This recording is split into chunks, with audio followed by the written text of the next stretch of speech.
찬송가 383장 찬송가 383장 찬송하겠습니다.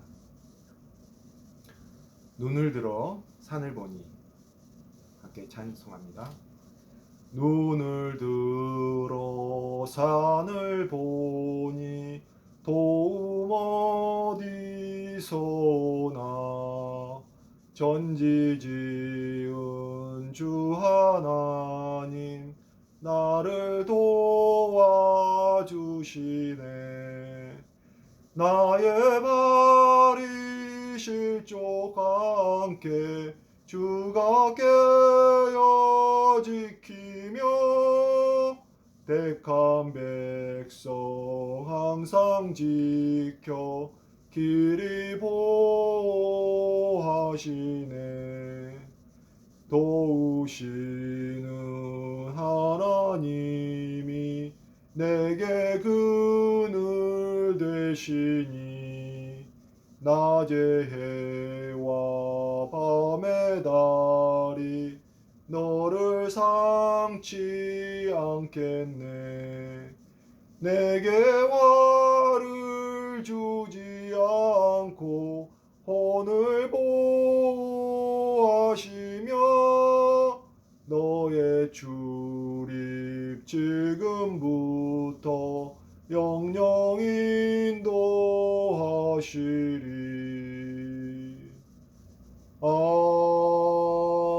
아멘.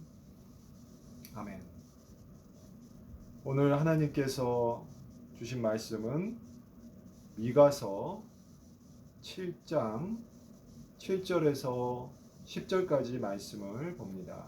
미가서 7장 7절에서 10절까지 말씀입니다. 찾으셨으면 제가 봉독합니다. 오직 나는 야훼를 우러러보며 나를 구원하시는 하나님을 바라보나니 나의 하나님이 나에게 귀를 기울이시로다. 나의 대적이여 나로 말미암아 기뻐하지 말지어다. 나는 엎드러질지라도 일어날 것이요 어두운 데에 앉을지라도 야훼께서 나의 빛이 되실 것이미로다. 내가 야훼께 범죄하였으니 그의 진노를 당하려니와 마침내 주께서 나를 위하여 논쟁하시고 심판하시며 주께서 나를 인도하사 광명에 이르게 하시리니 내가 그의 공의를 보리로다.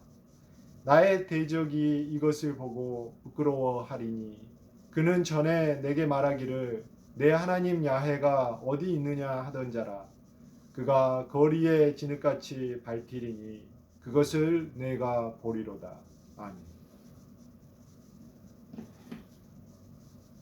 오늘 저에게 주신 미가서 7장 7절에서 10절까지 본문은 하나님의 구원에 대한 소망과 그로 인한 대적의 수치에 대하여 말씀하고 있습니다. 오늘 본문이 포함된 미가서는 죄에 대한 하나님의 심판이 중심 주제입니다.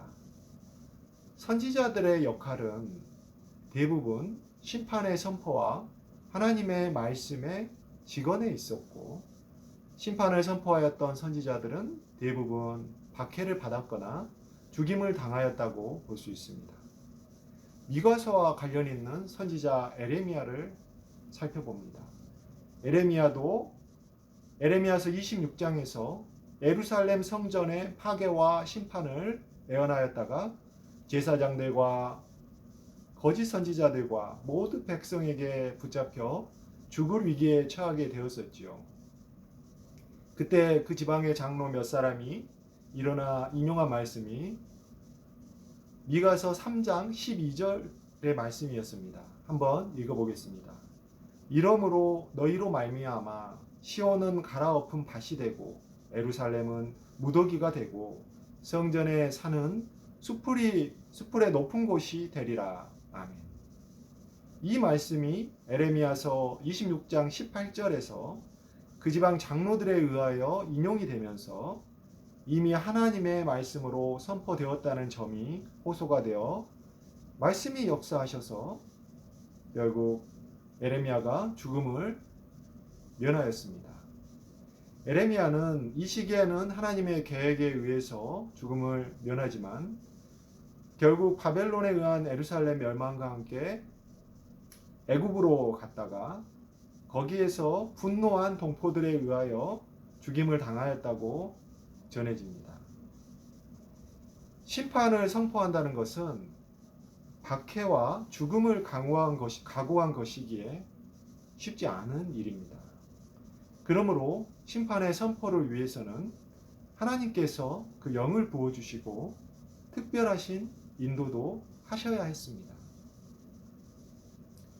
미가서는 이 외에도 몇 가지 유명한 말씀들을 가지고 있는데요.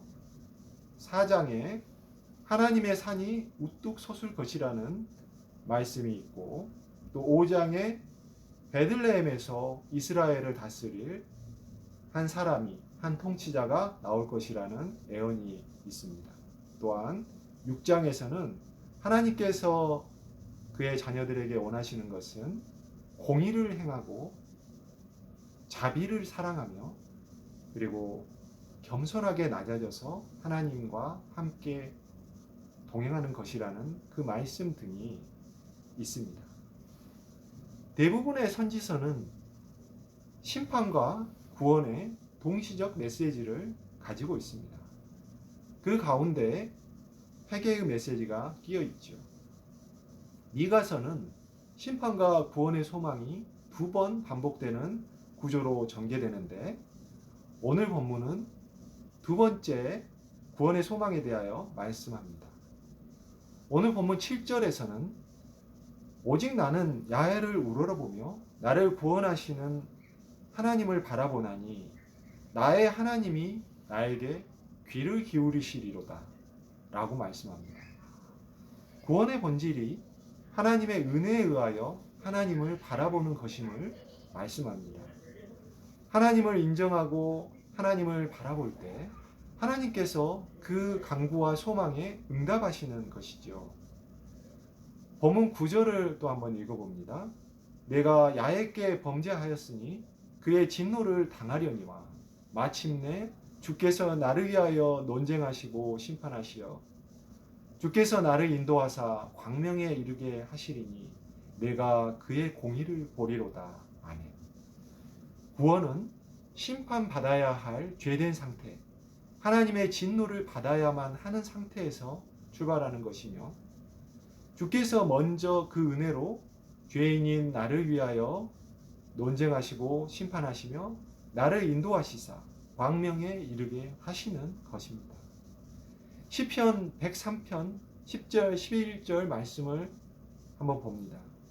우리의 죄를 따라 우리를 처벌하지는 아니하시며 우리의 죄악을 따라 우리에게 그대로 갚지는 아니하셨으니 이는 하늘이 땅의 높음같이 그를 경외하는 자에게 그의 인자하심이 크심이로다.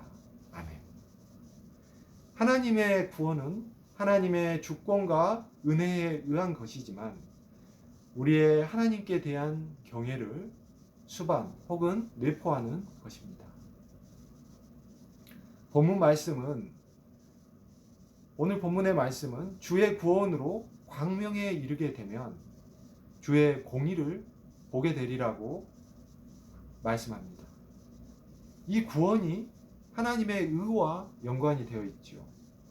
칭의의 구원론의 근간이 벌써 이 부분에서 보여진다라고 할 수 있습니다.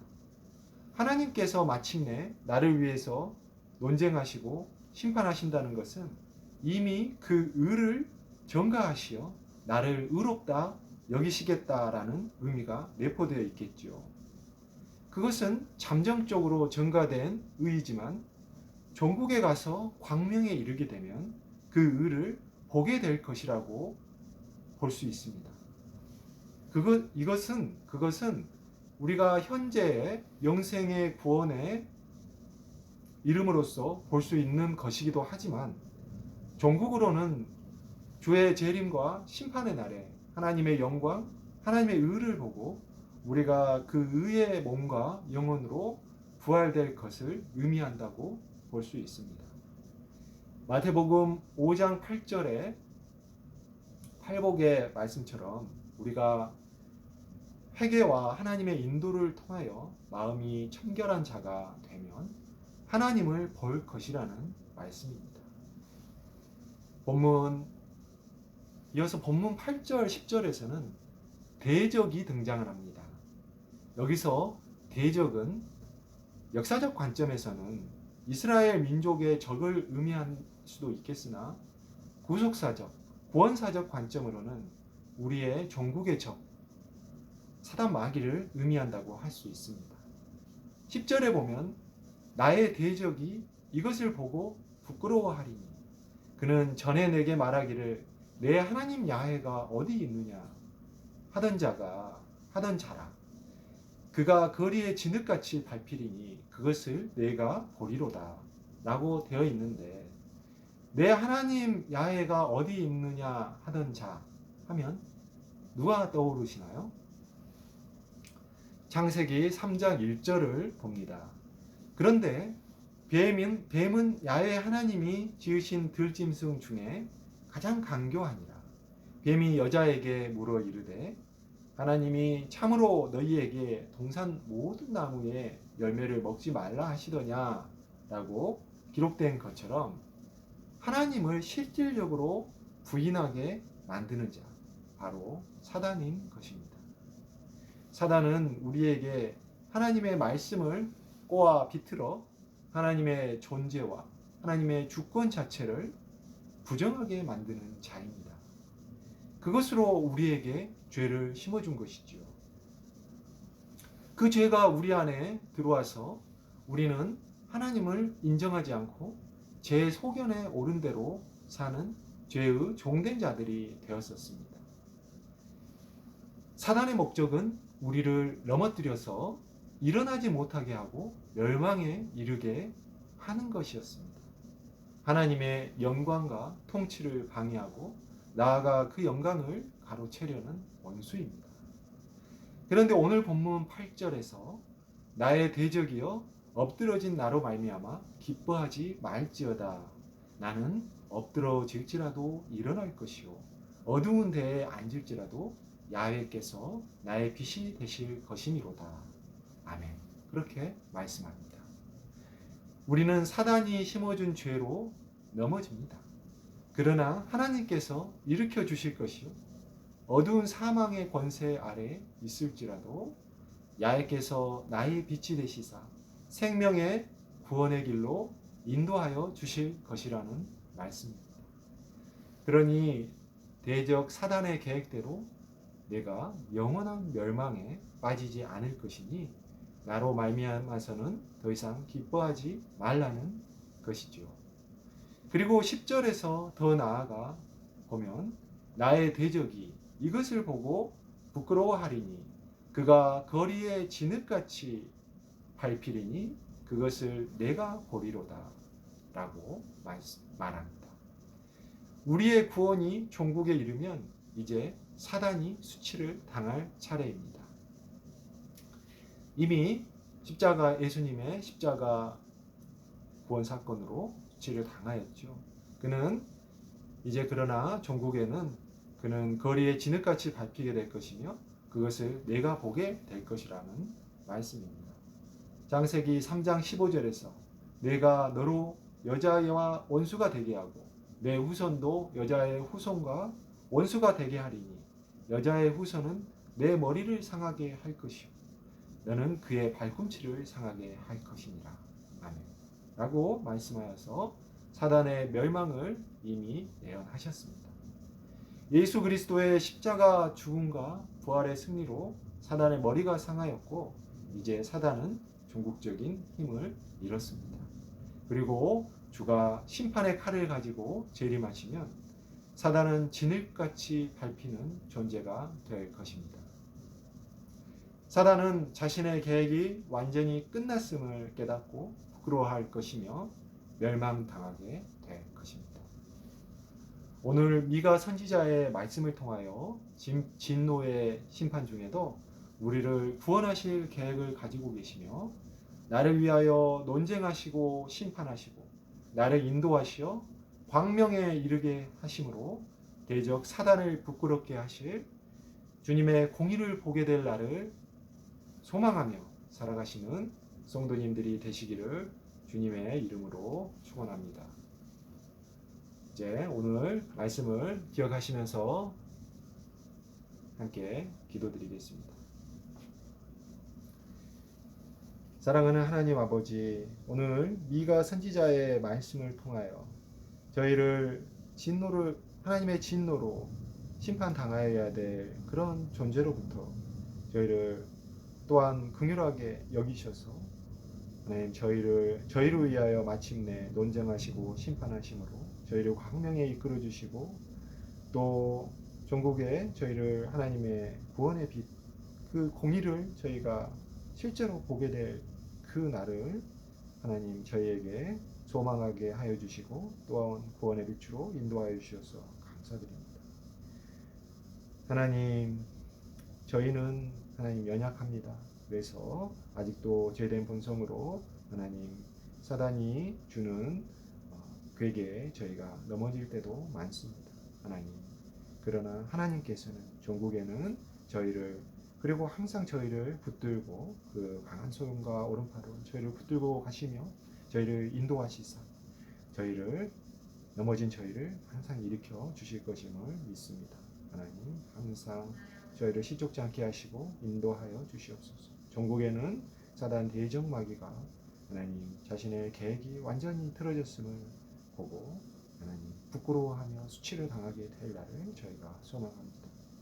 사단 대적 마귀가 멸망당하고 저희가 이제 사단의 손에서 완전히 노임받아서 오직 예수 그리스도와 함께 영원하게 하나님 나라에서 영원하게 함께 하나님과 함께 사는 저희들이 될 수 있도록 저희를 항상 붙들고 인도하여 주시기를, 저희를 구원하셔서 예수 그리스도께서 오늘도 저희를 붙들고 가시며 눈물로 저희를 위해서 중보하시는 예수 그리스도의 이름으로 간절히 기도드렸습니다. 아멘.